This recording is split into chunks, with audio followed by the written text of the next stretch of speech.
Hello everyone, good morning. कैसे हैं आप लोग? स्वागत है आपका खान ग्लोबल स्टडीज के ऑफिशियल ऐप पर। मैं आपका जीएस मेंटर ज्ञान प्रकाश झा आपके सामने हाजिर हूँ केमिस्ट्री की क्लास लेकर। और आज इसमें हम लोग डिस्कस करेंगे मैटर, यानी कि पदार्थ क्या होता है, इसके ऊपर हम लोग चर्चा करेंगे। एक बार सभी लोग जुड़ जाएंगे, फिर हम लोग स्टार्ट करते हैं आज के सेशन को। हेलो नेहा, अमित,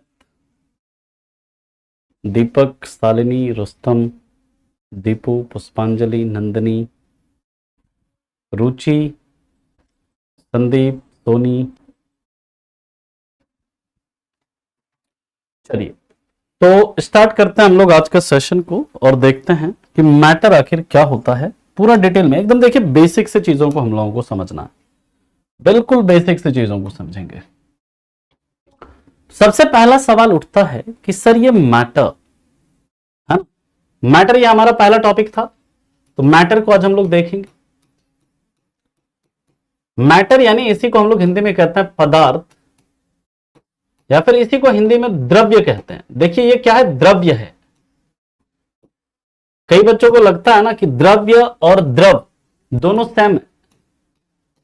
द्रव्य और द्रव दोनों सेम लगता है बच्चों को, लेकिन याद रखिए नहीं, द्रव्य का मतलब क्या हो गया, द्रव्य का मतलब हो गया मैटर, और द्रव जो होता है ना, इसका मतलब क्या होता है, इसका मतलब होता है आपका लिक्विड। ठीक है। और इसके बाद एक बच्चे को कंफ्यूजन और होता है, तरल। तरल का मतलब क्या होता है, फ्लूइड होता है। और इस फ्लूइड में याद रखिएगा गैस और लिक्विड दोनों आते हैं,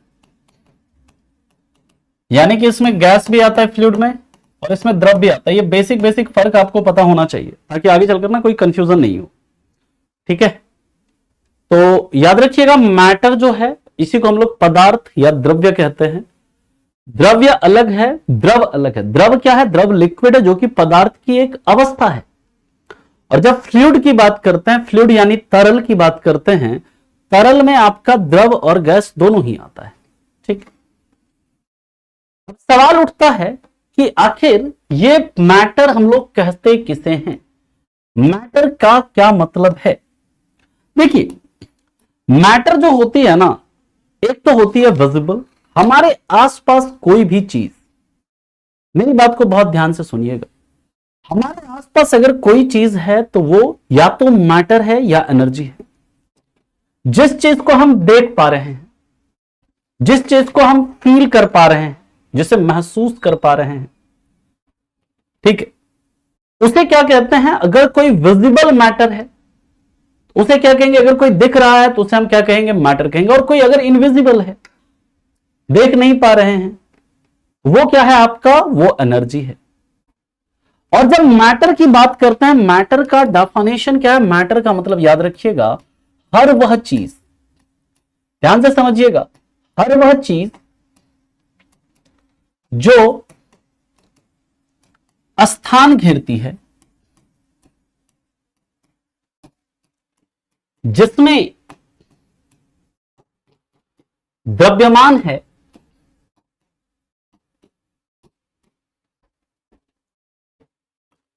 जड़त्व का गुण है,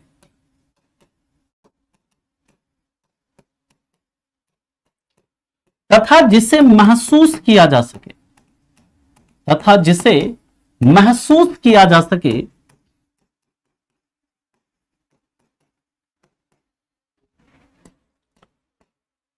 पदार्थ कहलाता है, पदार्थ कहलाता है। Anything which can occupy space, anything which can occupy space, have some mass, have property of inertia, and we can feel it, then it is called matter।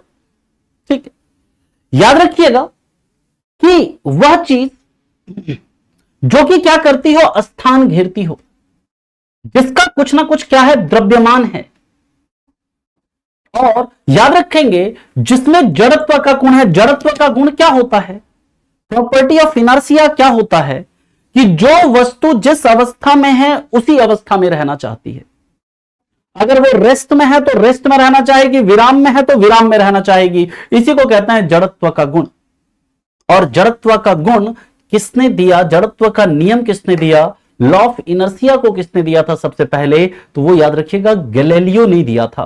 किसने दिया था, गैलीलियो ने। ठीक है, तो जिसके अंदर हमें ये प्रॉपर्टी मिलेगी उसे हम लोग क्या कहेंगे, उसे हम लोग मैटर कहेंगे, उसे हम लोग पदार्थ कहेंगे। अब मेरा एक सवाल है यहां से, द्रव्यमान, देखिए द्रव्यमान जो है ना, किसी वस्तु का जो द्रव्यमान होता है वो हमेशा क्या रहता है, कांस्टेंट रहता है। द्रव्यमान हमेशा क्या रहती है, संरक्षित रहती है, कंजर्व रहती है। और मेरा आप लोगों से सवाल है एक, आप लोग ये बताएंगे कि द्रव्यमान के संरक्षण का सिद्धांत किसने दिया था, anyone, law of conservation of mass. और अगर मैं ऐसा सवाल पूछूं, आपका एक काम है, तुरंत क्या करना है, उसको आपको नोट कर लेना है कहीं वन लाइनर के फॉर्म में। तो द्रव्यमान के संरक्षण का सिद्धांत किसने दिया, law of conservation of mass किसने दिया है, आप ये बताइए। तो याद रखिएगा इसका एग्जाम्पल क्या है, इसका एग्जाम्पल है पानी, लकड़ी, पत्थर, हवा, ये सब आपका क्या है, वाटर, वुड, स्टोन, एयर, ये सब क्या है आपका, ये सब आपका पदार्थ का उदाहरण है। और याद रखिएगा law of conservation of energy, sorry law of conservation of mass, द्रव्यमान के संरक्षण का सिद्धांत किसने दिया था, एंटोनी लवोजियर ने दिया था, एंटोनी लवोजियर ने दिया था। ठीक है, अब हम लोग इसके आगे की बात करते हैं। जो कोई भी मैटर होता है ना, वो कैसे बना होता है, मैटर के कितने स्टेजेस हैं, कितने मतलब उसके स्टेट हैं, अवस्थाएं कितनी हैं, इसके ऊपर हम लोग चर्चा करेंगे। पहले आप इसे लिखिए, फिर चलते हैं इसके आगे। पहले आप इसे लिखिए, और जो मैंने पूछा है द्रव्यमान के संरक्षण का सिद्धांत किसने दिया, तो लिख लीजिएगा द्रव्यमान संरक्षण का सिद्धांत लवोजियर ने दिया था। किसने, लवोजियर ने, एंटोनी लवोजियर ने। जी बिल्कुल अनुराग जी।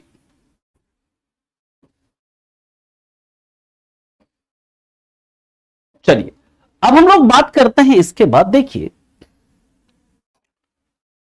सवाल उठता है कि कोई, ठीक है, कोई पदार्थ कैसे मिलकर बना हुआ होता है, तो ध्यान से चीजों को समझिए।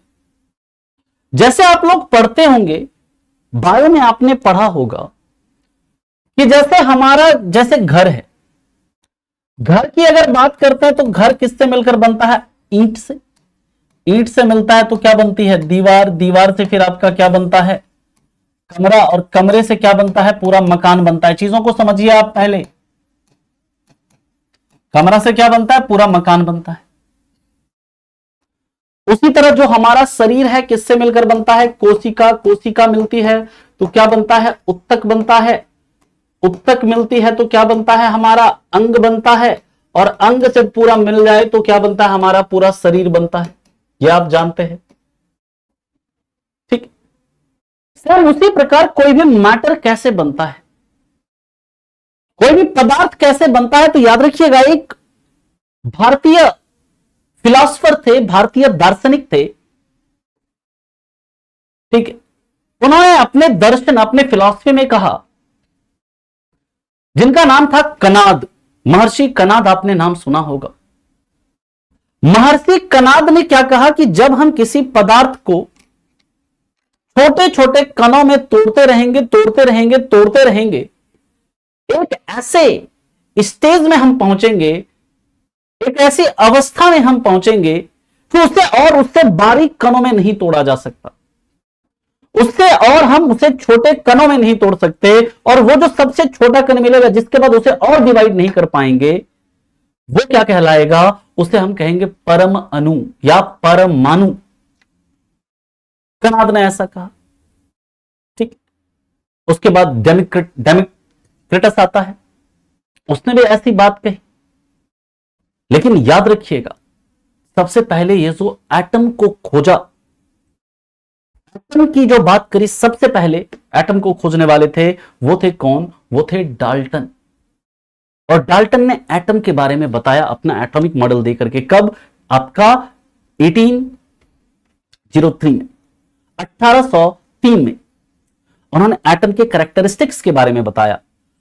देखिए, कोई भी जो आपका पदार्थ होता है ना, उसका जो सबसे स्मॉलेस्ट पार्टिकल होता है वो क्या होता है?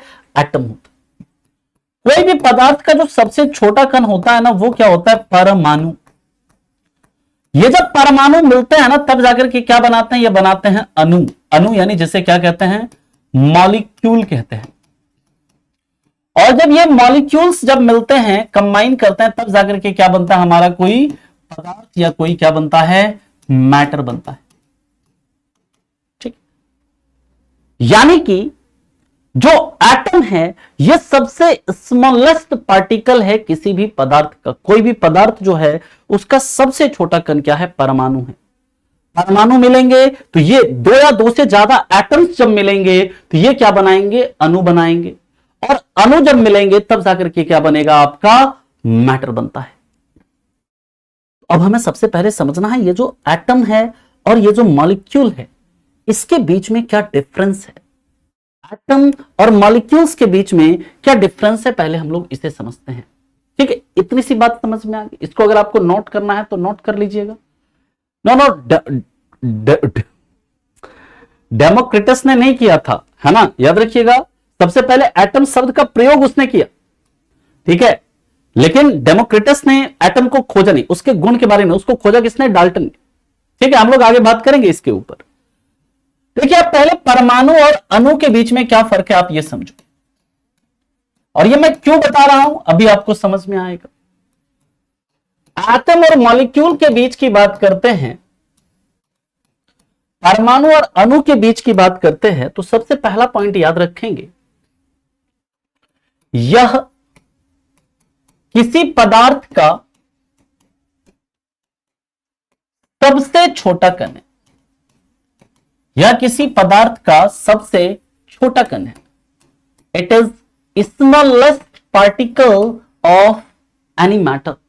It is smallest particle of any matter.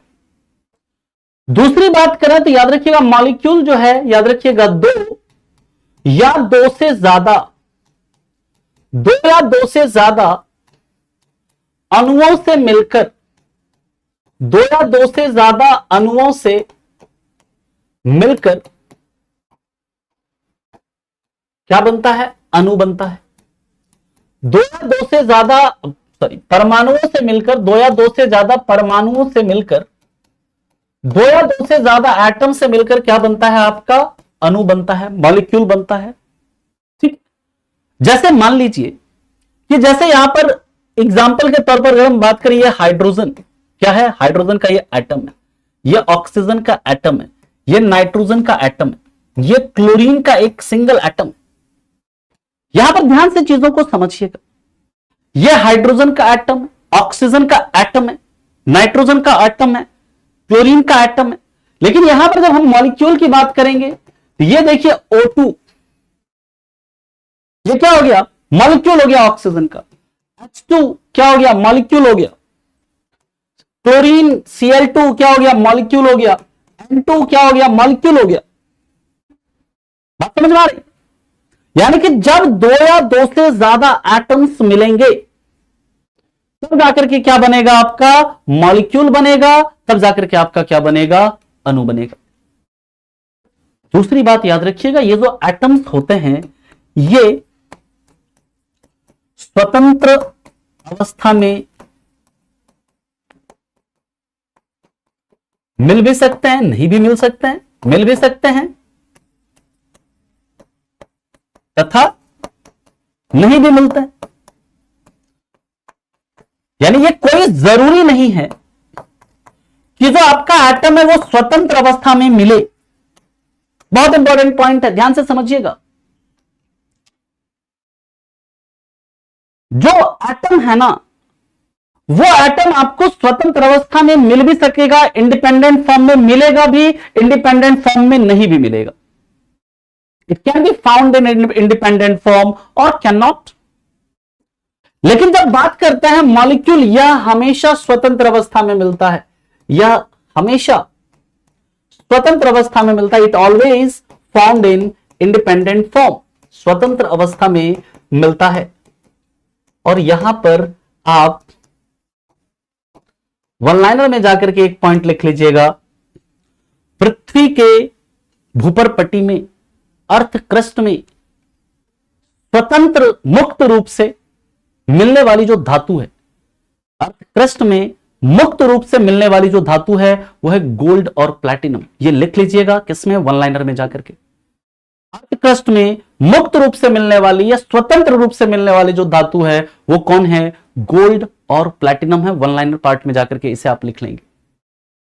जब देखिए केमिकल रिएक्शन की बात करते हैं, मान लीजिए जब किसी कोई केमिकल रिएक्शन चल रहा है, रासायनिक अभिक्रिया चल रही है, तो रासायनिक अभिक्रिया में कौन हिस्सा लेते हैं, तो रासायनिक अभिक्रिया में एटम्स हिस्सा लेते हैं, क्योंकि इसी के अंदर क्या रहेंगे, इसी के अंदर फ्री इलेक्ट्रॉन्स मौजूद रहेंगे। जो इलेक्ट्रॉन जो होता है, फ्री इलेक्ट्रॉन, वो कहां पर मौजूद रहेगा, वो एटम में मौजूद होता है। तो याद रखिएगा रासायनिक अभिक्रिया में कौन हिस्सा लेगा, रासायनिक अभिक्रिया में परमाणु हिस्सा लेते हैं। Atom participate in chemical reaction, रासायनिक अभिक्रिया में परमाणु हिस्सा लेते हैं। और याद रखिएगा ये रासायनिक अभिक्रिया में हिस्सा नहीं लेते हैं, ये रासायनिक अभिक्रिया में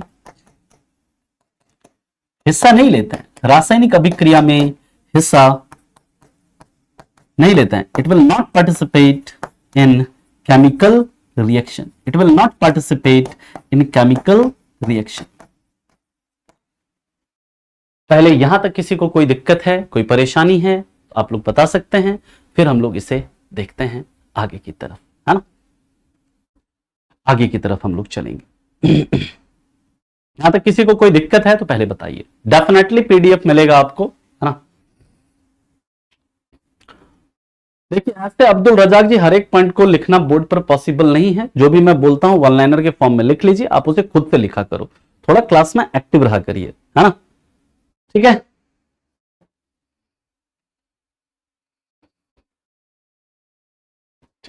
लास्ट लाइन मैंने ये लिखा है, जब भी कोई केमिकल रिएक्शन होता है ना, देखिए फ्री इलेक्ट्रॉन्स जो होते हैं वो किसमें होते हैं, एटम्स में होते हैं। इसलिए जब भी हम बात करते हैं किसकी, केमिकल रिएक्शन की, तो उसमें आपके एटम्स पार्टिसिपेट करेंगे। लेकिन मॉलिक्यूल जो होता है ना, अणु जो होता है, इसके पास फ्री इलेक्ट्रॉन्स नहीं है ना, इसलिए ये जो है आपका पार्टिसिपेट नहीं करेगा किसमें, केमिकल रिएक्शन में। बात समझ में आ गई, है ना। शायद रखो किसी और को साथ में, है ना, लिखने के लिए अब्दुल रज्जाक जी, नोट्स तो बनाना पड़ेगा ना जी।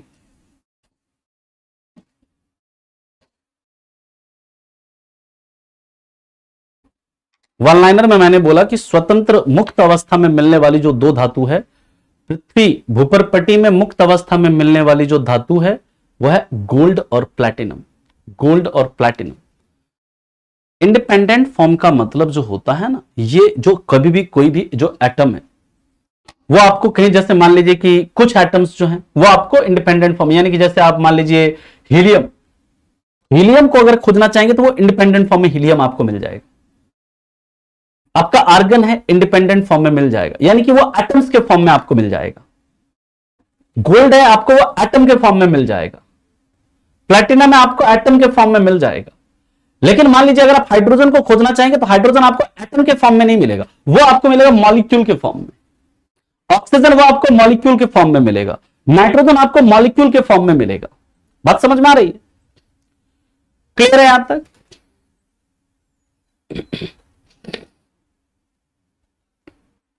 किसी को कोई दिक्कत, अब आगे चला हम लोग।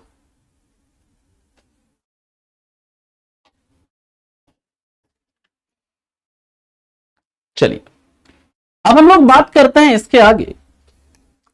अब देखिए कोई भी मैटर है तो उसके मैटर के अंदर क्या होंगे, ये जैसे मान लीजिए कोई मैटर है, तब इस मैटर के अंदर क्या होंगे, ऐसे मॉलिक्यूल्स होंगे। क्या होंगे, ऐसे मॉलिक्यूल्स होंगे इसके अंदर। अब ये जो मॉलिक्यूल्स होता है ना, इन मॉलिक्यूल्स के बीच में जो मैटर जो है, पदार्थ के जो मॉलिक्यूल्स हैं, ये मॉलिक्यूल्स के बीच में क्या होता है ना, कि आपका कुछ बल लगता है, कुछ फोर्स लगता है मॉलिक्यूल्स के बीच में, उसे हम लोग क्या कहते हैं, अंतराण्विक बल कहते हैं। यानी याद रखिएगा, पदार्थ के अणुओं के बीच, पदार्थ के अणुओं के बीच एक प्रकार का बल लगता है, जिसे अंतराण्विक बल कहते हैं।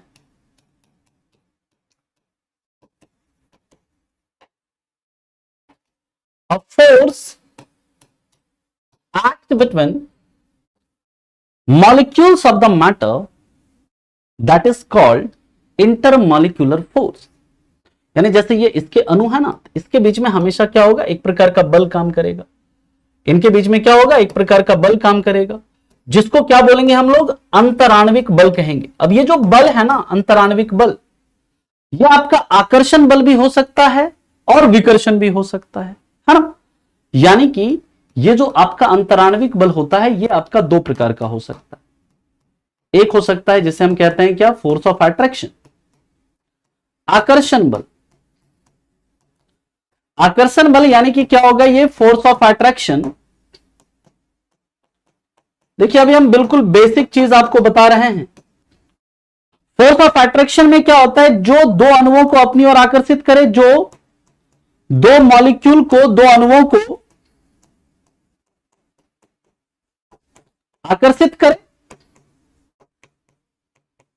जो दो मॉलिक्यूल को क्या करे, अट्रैक्ट करे। ये दो मॉलिक्यूल है, इस दो मॉलिक्यूल को क्या कर रहा है, एक दूसरे की तरफ क्या कर रहा है, अट्रैक्ट कर रहा है, आकर्षित कर रहा है। इसे हम लोग क्या बोलते हैं, इसे हम लोग बोलते हैं फोर्स ऑफ अट्रैक्शन। और दूसरा जो होता है वो क्या होता है, वो होता है विकर्षण बल। विकर्षण या इसी को बोलते हैं प्रतिकर्षण बल।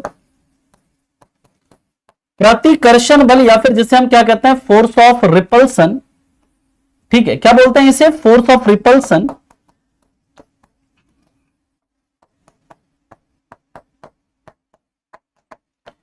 ये याद रखिएगा, ये क्या करता है, दो अणुओं को क्या करता है, ये जो दो अणुओं को क्या करे,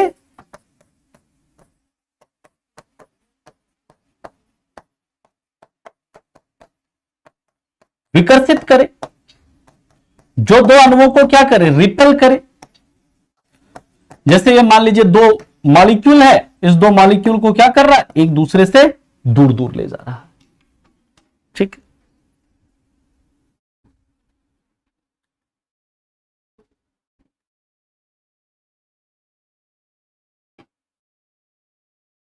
ठीक है। पहले यहां तक किसी को कोई दिक्कत है तो पहले आप बताइए। और ये केजीएस यूजर है, इसका थोड़ा देखिएगा क्या है। कोई भी लोग कोई रोड स्ट्रक्चर नहीं फिजिक्स का, ये यूपी पुलिस कांस्टेबल पीएसआई में अच्छा क्वेश्चन किया कोई और। तुम क्या कहना चाह रहे हो केजीएस यूजर जी, आप बताइए क्या है। O2 का मतलब है ऑक्सीजन प्लस ऑक्सीजन, यानी ऑक्सीजन जो मिलता है ना हमें, वो डायटोमिक है ऑक्सीजन। यानी ऑक्सीजन जो है हमें, उसमें ऑक्सीजन में दो ऑक्सीजन के एटम मौजूद होते हैं, उसी अवस्था में हमें मिलता है। ठीक है। अंतराण्विक बल जो होता है, किसी भी एटम के दो अणुओं के बीच जो लगने वाला बल होता है, उसी को हम लोग अंतराण्विक बल कहते हैं। ठीक है, बात समझ में आ गई।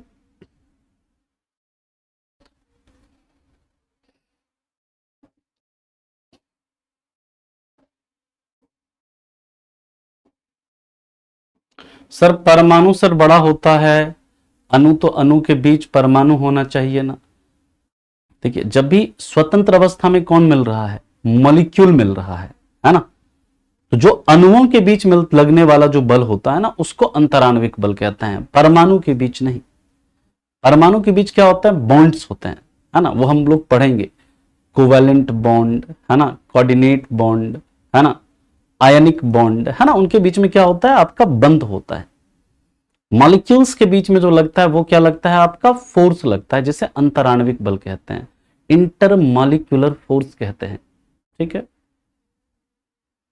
अभी बात करेंगे इंट्रोवर्ट बॉयज। पहले अभी यहां तक सबको समझ में आ गया है? यहां तक किसी को कोई दिक्कत है?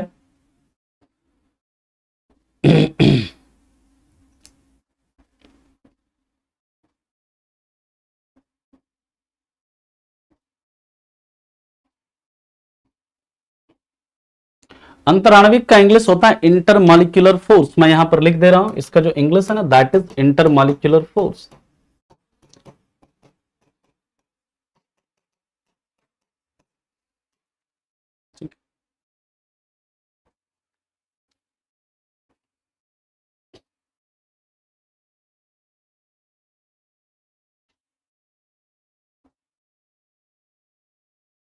क्योंकि हाइड्रोजन जो मिलता है ना वो डाई एटॉमिक फॉर्म में मिलता है, इसलिए उसे H2 लिखते हैं। हाइड्रोजन, ये अगर हम हाइड्रोजन को एटम के फॉर्म में लिखेंगे तो हाइड्रोजन एटम को H से सिर्फ रिप्रेजेंट करेंगे, हाइड्रोजन के अणु को रिप्रेजेंट करेंगे तो इसे H2 फॉर्म में रिप्रेजेंट करेंगे, क्योंकि हाइड्रोजन के मॉलिक्यूल में 2 एटम्स होते हैं, इसलिए यहां पर लिखते हैं ऐसे इसको। ठीक है, चलिए खैर, अब देखिए इसी आधार पर अब हम लोग पदार्थ की अवस्थाएं देखेंगे, और पदार्थ की अवस्थाएं जो होती है ना वो 2 आधार पर हम लोग देखेंगे। एक तो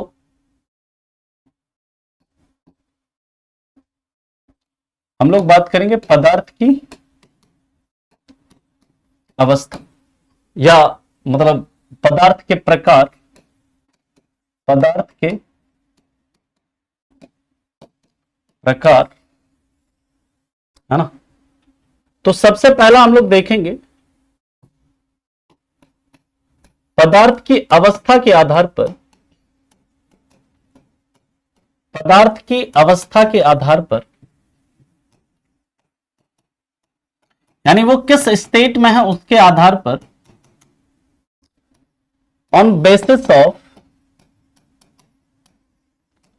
स्टेट ऑफ मैटर, है ना, वो किस अवस्था में है उसके आधार पर पदार्थ के कितने प्रकार हैं, तो याद रखिएगा 5 प्रकार हैं। एक है आपका सॉलिड, या फिर जैसे हम ठोस कहते हैं। दूसरा है आपका लिक्विड, जिसे हम द्रव कहते हैं। तीसरा है आपका गैस, या फिर जिसे हम गैस कहते हैं। चौथी अवस्था जो है पदार्थ की, दैट इज प्लाज्मा, या फिर जिसे हम प्लाज्मा अवस्था ही कहते हैं। और पांचवा है आपका बोस आइंस्टीन कंडेंसेट अवस्था, बोस आइंस्टीन कंडेंसेट, या फिर इसी को हम लोग बोलते हैं हिंदी में बोस आइंस्टीन संघनित अवस्था, बोस आइंस्टीन संघनित अवस्था। आप लोग ये बता सकते हैं क्या, ये जो बोस आइंस्टीन संघनित अवस्था है इसका खोज किस वर्ष हुआ था? इस अवस्था का कोई बता सकता है? सर मॉलिक्यूल स्वतंत्र रूप में मिलते हैं, स्वतंत्र रूप में मिलते हैं भाई, है ना। एटम जो है वो इंडिपेंडेंट फॉर्म में भी मिल भी सकता है, नहीं भी मिल सकता है ना। एटम जो है आपका इंडिपेंडेंट फॉर्म में मिल भी सकता है, नहीं भी मिल सकता, वो डिपेंड करता है एटम कौन सा है। अगर वो एटम मोनो एटॉमिक है, जैसे इनर्ट गैसेस है, अक्रिय गैसेस है, हीलियम का एटम वो आपका इंडिपेंडेंट फॉर्म में मिल सकता है, जैसे आपका आर्गन है इंडिपेंडेंट फॉर्म में मिल सकता है। ठीक है, क्लियर है पॉइंट? चलिए, तो सब अलग अलग अपना उत्तर दे रहा है ना। कोई दे रहा है 1920, कोई 1956, कोई कुछ, है ना। चलिए कोई बात नहीं है, देखेंगे। ठीक है, अब हम लोग बात करेंगे आखिर ये सॉलिड लिक्विड गैस अवस्था, इन सभी अवस्थाओं में क्या फर्क है। बिल्कुल निकल जाएगा इंद्रेश। अब देखिए यहां पर हम लोग सबसे पहले बात करेंगे, पहले इसे लिखो फिर हम लोग बात करते हैं सॉलिड लिक्विड गैस, इस सब में क्या फर्क है ना, इसके ऊपर हम लोग बात करते हैं। फटाफट इसे लिखिए।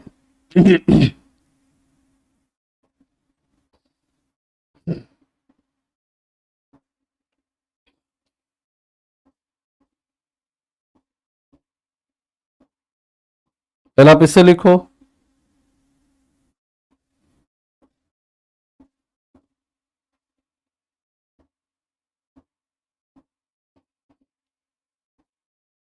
लिख लिया।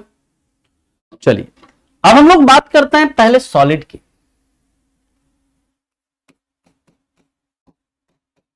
सॉलिड यानी ठोस की।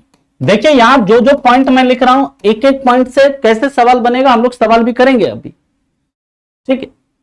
यहां पर जो सॉलिड है ना, सॉलिड में सबसे पहले याद रखना, इसमें इसके अणुओं के बीच, इसके अणुओं के बीच आकर्षण बल विकर्षण बल से बहुत ज्यादा होता है। इनके अणुओं के बीच आकर्षण बल विकर्षण बल से बहुत ज्यादा होता है। इनके अणुओं के बीच आकर्षण बल विकर्षण बल से बहुत ज्यादा होता है। यानी कि यहां पर देखिए जो फोर्स ऑफ अट्रैक्शन होगा ना इसके अणुओं के बीच, यहां पर आकर्षण बल को हम ऐसे लिख रहे हैं फोर्स ऑफ अट्रैक्शन, ये बहुत ज्यादा होगा किससे? फोर्स ऑफ रिपल्सन से। कई बार आपसे पूछा जाता है कि इसमें कौन सा पदार्थ का मतलब कौन सा सॉलिड का एक गुण है, या फिर आपसे पूछ दिया जाएगा कौन सा ठोस के बारे में सही है या कौन सा ठोस के बारे में गलत है। इस तरह से सवाल आपसे पूछा जाता है। याद रखिएगा इनके अणुओं के बीच आकर्षण बल जो है विकर्षण बल से ज्यादा है। तो ये बताओ कि ये जो मॉलिक्यूल है, इसके जो मॉलिक्यूल्स हैं इनमें आकर्षण बल ज्यादा है, बहुत ज्यादा है, विकर्षण बल कम है। इनके जो अणु होंगे वो एक दूसरे के पास पास रहेंगे या दूर दूर रहेंगे? बताइए। इसके जो अणु रहेंगे वो पास पास रहेंगे या दूर दूर रहेंगे? इसके मॉलिक्यूल्स जो होते हैं एक दूसरे के क्या होते हैं? पास होते हैं। इनके अणु काफी पास पास होते हैं। इनके अणु क्या होते हैं? काफी पास पास होते हैं एक दूसरे के। यानी कि इनमें जो अंतराण्विक स्थान होता है यानी इंटरमॉलिक्यूलर स्पेस होता है, अंतराण्विक स्थान इंटरमॉलिक्यूलर स्पेस वो ज्यादा होगा या कम होगा? आप बताओ। इसके अंदर जो आपका अंतराण्विक स्थान है इंटरमॉलिक्यूलर स्पेस है वो ज्यादा है या कम है? तो इसमें अंतराण्विक स्थान जो होगा वो क्या होगा आपका? कम होगा, लेस होगा। अब देखिए चूंकि इसके मॉलिक्यूल्स एक दूसरे के पास पास हैं इसलिए इसका जो घनत्व होगा, घनत्व सॉलिड का जो घनत्व होता है, डेंसिटी होता है, वो क्या होता है आपका? अधिक होता है यानी ज्यादा होता है। ठीक, ज्यादा होता है। और घनत्व के बारे में वन लाइनर पॉइंट में लिख लीजिएगा, घनत्व को किसी भी पदार्थ का घनत्व पिकोनोमीटर से मापते हैं। और वन लाइनर में ही एक पॉइंट लिख लेंगे, सबसे ज्यादा घनत्व वाली धातु कौन है? ऑस्मियम है। सबसे ज्यादा घनत्व वाली धातु कौन है?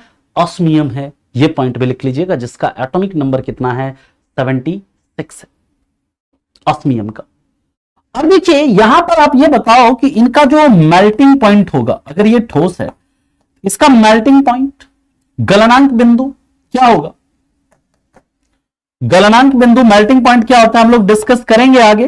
मेल्टिंग पॉइंट का मतलब होता है जिस टेम्परेचर पर, जिस तापमान पर कोई भी सॉलिड लिक्विड में बदलना शुरू हो जाता है।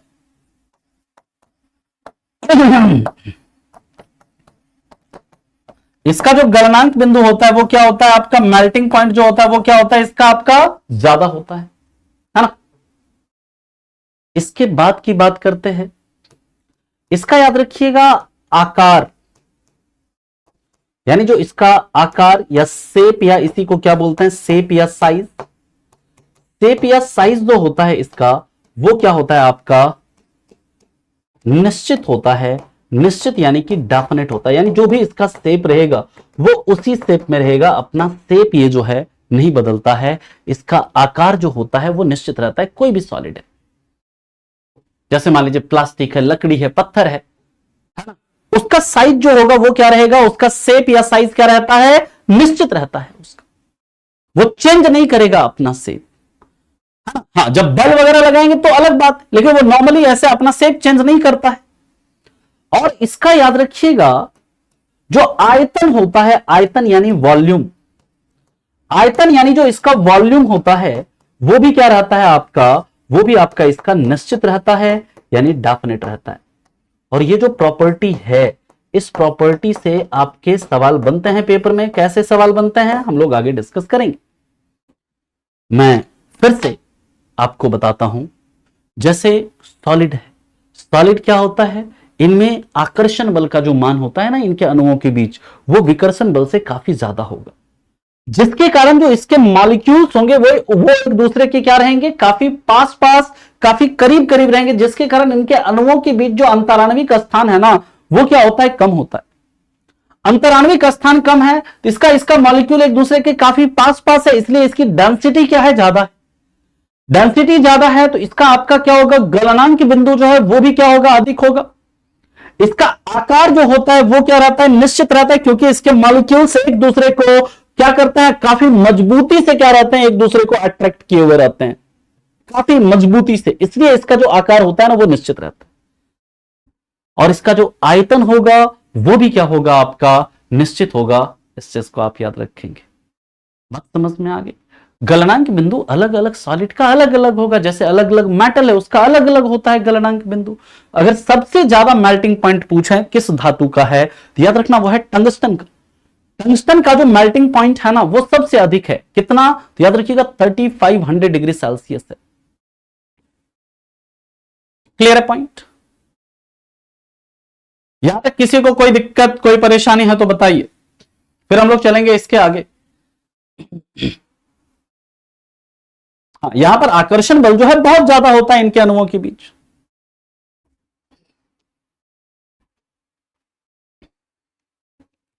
सर किसी पदार्थ का अधिकतम घनत्व 4 डिग्री होता है, उसके बाद इसका घनत्व घटने लगता है। पदार्थ, किसी पदार्थ का नहीं बल्कि पानी का, अनुराग जी, किसी पदार्थ का नहीं, पानी का घनत्व जो होता है वो सबसे अधिक किस पर होता है, 4 डिग्री सेल्सियस पर होता है। ठीक है। वन लाइनर जो है ना, वन लाइनर में मैंने बोला था कि सबसे ज्यादा घनत्व वाली धातु जो है वो ऑस्मियम है, जिसका एटॉमिक नंबर कितना है, 76 है। बिल्कुल इंट्रिंसिक प्रॉपर्टी है इसका।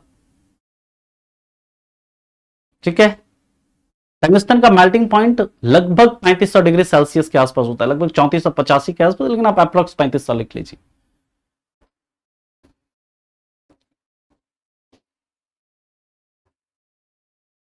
Can I move? क्या समझ में नहीं आ रहा है राहुल तुम्हारा?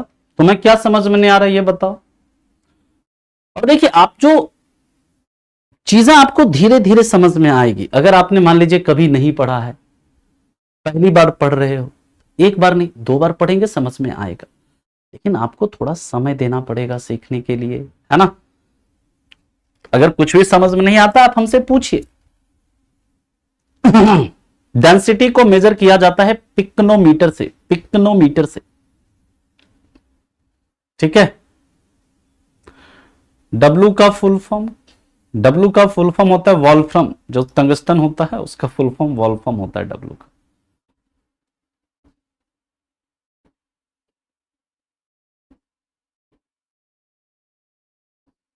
जिसे जिसे समझ में नहीं आ रहा है बताइए, जो चीज समझ में नहीं आ रहा है वो बताइए, मैं फिर से समझाने का प्रयास करूंगा। अरे फोर्स ऑफ एफओए का मतलब है यार, ये इसको एफओए को मैंने फोर्स ऑफ अट्रैक्शन को शॉर्ट फॉर्म में लिख दिया है। इसका मतलब है फोर्स ऑफ अट्रैक्शन यानी आकर्षण बल, फोर्स ऑफ रिपल्सन जो है इसी को क्या बोलते हैं, विकर्षण बल। इसी को विकर्षण बल को मैंने ऐसे शॉर्ट फॉर्म में लिख दिया, या प्रतिकर्षण बल को।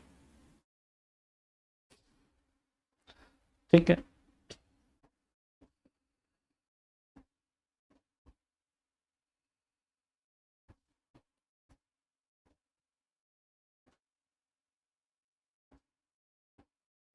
चलिए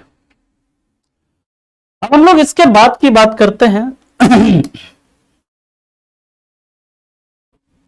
दूसरा है लिक्विड। लिक्विड या फिर जिसे हम क्या कहते हैं, द्रव।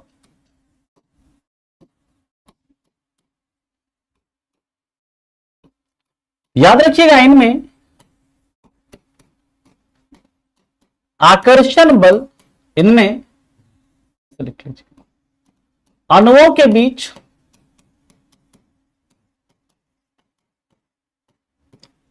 आकर्षण बल का मान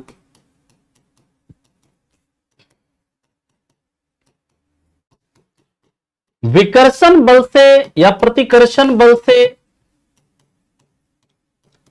अधिक होता है,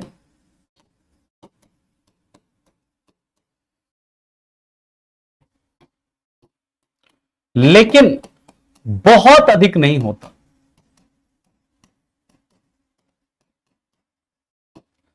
यानी कि इनमें जो है अणुओं के बीच जो लगने वाला, जो मॉलिक्यूल्स के बीच लगने वाला जो अट्रैक्शन फोर्स है, यानी जो फोर्स ऑफ अट्रैक्शन है वो ज्यादा है किससे?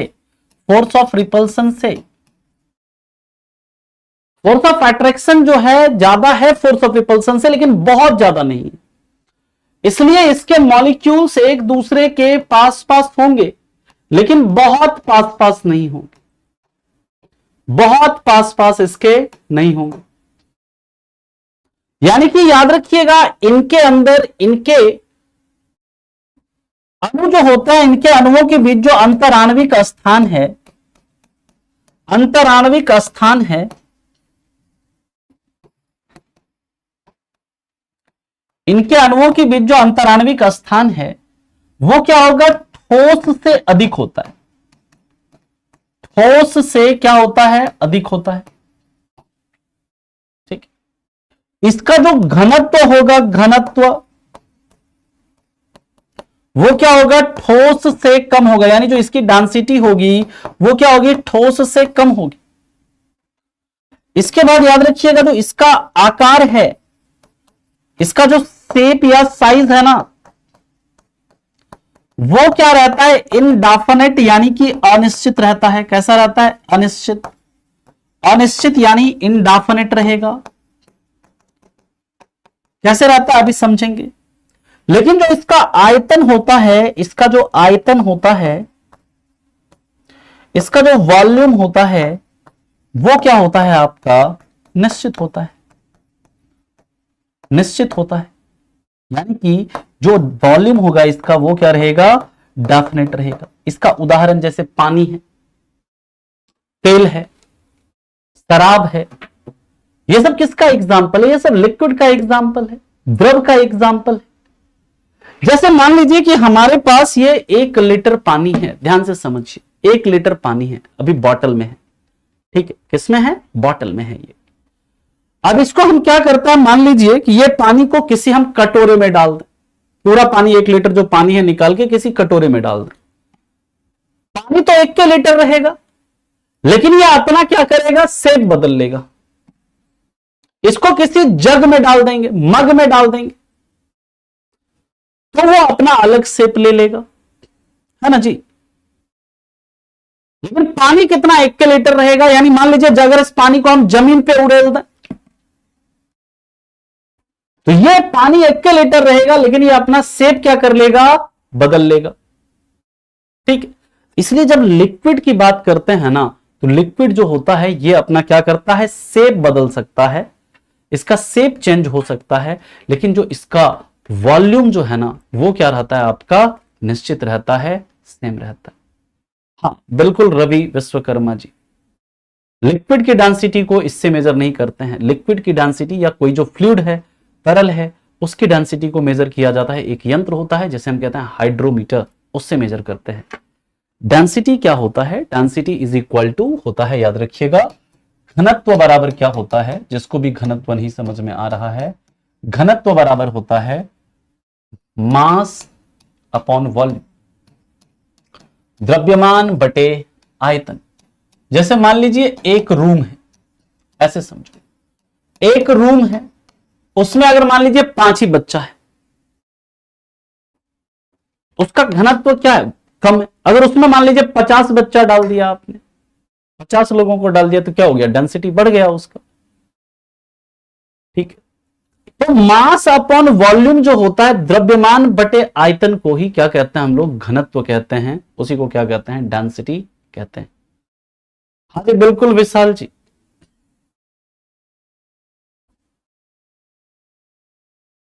क्लियर है यहां तक? यहां तक किसी को कोई समस्या है, परेशानी है तो बताइए।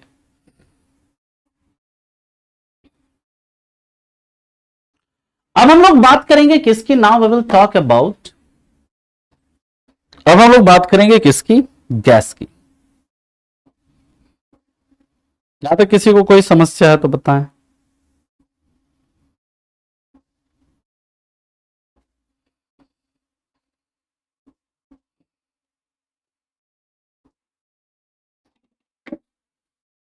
अंतराण्विक फोर्स देखिए समझ में नहीं आया है। कोई भी अणु है, जब मान लो कोई पदार्थ है, जैसे ये वाटर है, देखिए ये पानी है ना, तो पानी के, ये जो पानी है ना, इसके मॉलिक्यूल्स के बीच में भी क्या होगा, एक फोर्स लग रहा होगा, है ना, जिसको हम लोग क्या बोलते हैं, अंतराण्विक बल कहते हैं, है ना।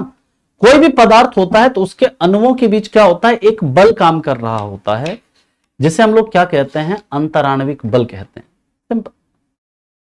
इसका जो, ये तो एक्चुअली लिक्विड फॉर्म में ऑलरेडी है, इसका क्या होगा, मेल्टिंग पॉइंट होगा क्या, नहीं, इसका क्या होगा, बॉइलिंग पॉइंट होगा, है ना।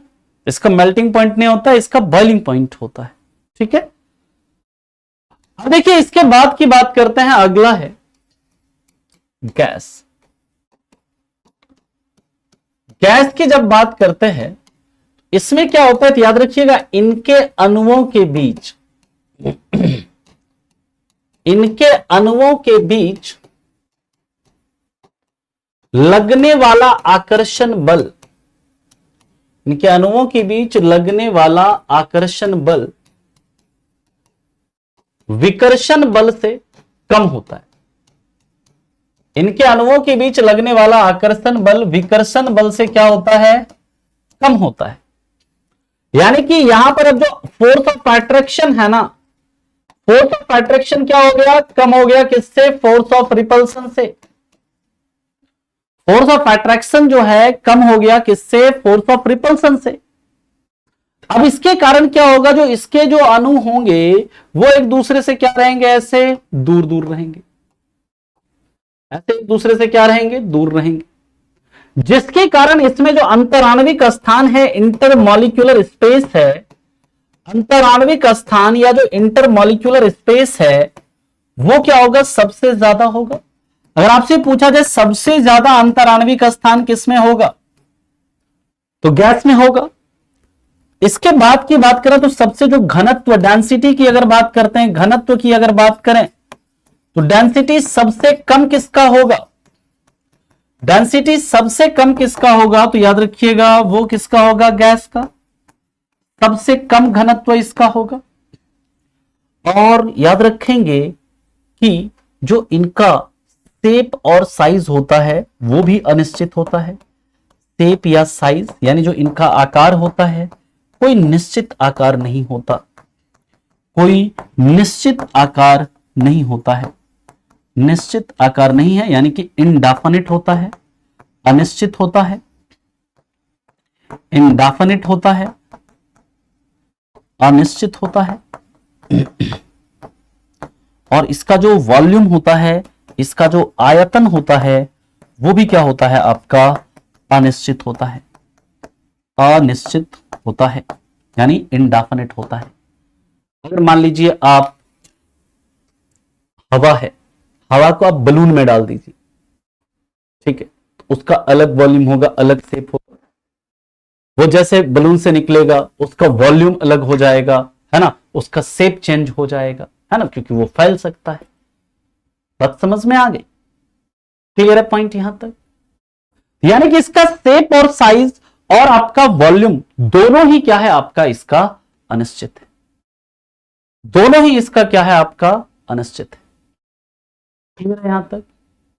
किसी को यहां तक कोई समस्या है, कोई परेशानी है तो आप बता सकते हैं। तो अभी हम लोगों ने क्या पढ़ा, सॉलिड, लिक्विड, गैस। मैटर क्या होता है, मैटर की कितनी अवस्थाएं होती है, एटम और मॉलिक्यूल्स के बीच में बेसिक डिफरेंस क्या है। अभी हमने एटम मॉलिक्यूल्स के बारे में डिटेल चर्चा करेंगे एटॉमिक स्ट्रक्चर टॉपिक में।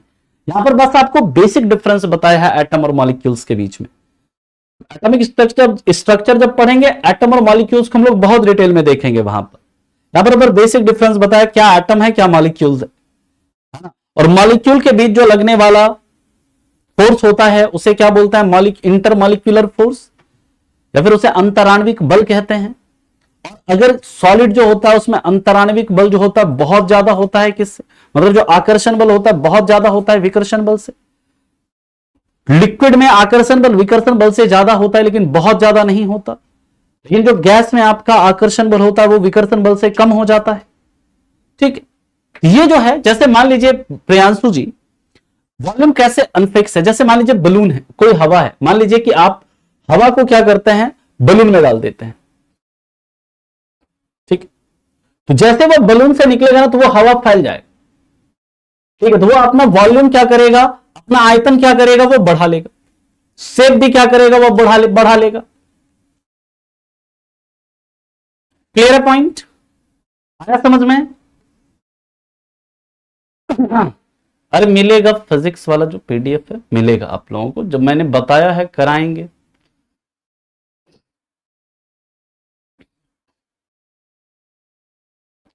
इंपॉर्टेंट टॉपिक्स कल ही ऑलरेडी बता चुके हैं। ठीक है,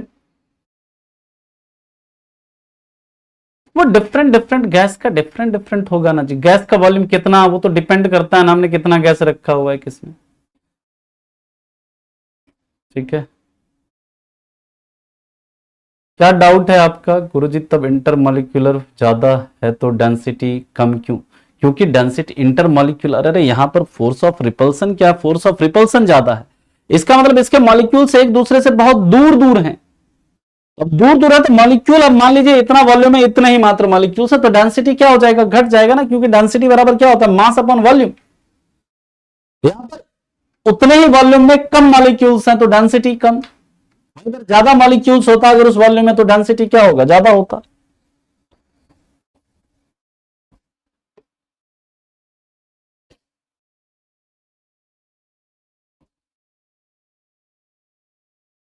प्लास्टिक सॉलिड है या लिक्विड है? सिंपल है, प्लास्टिक आपका सॉलिड है।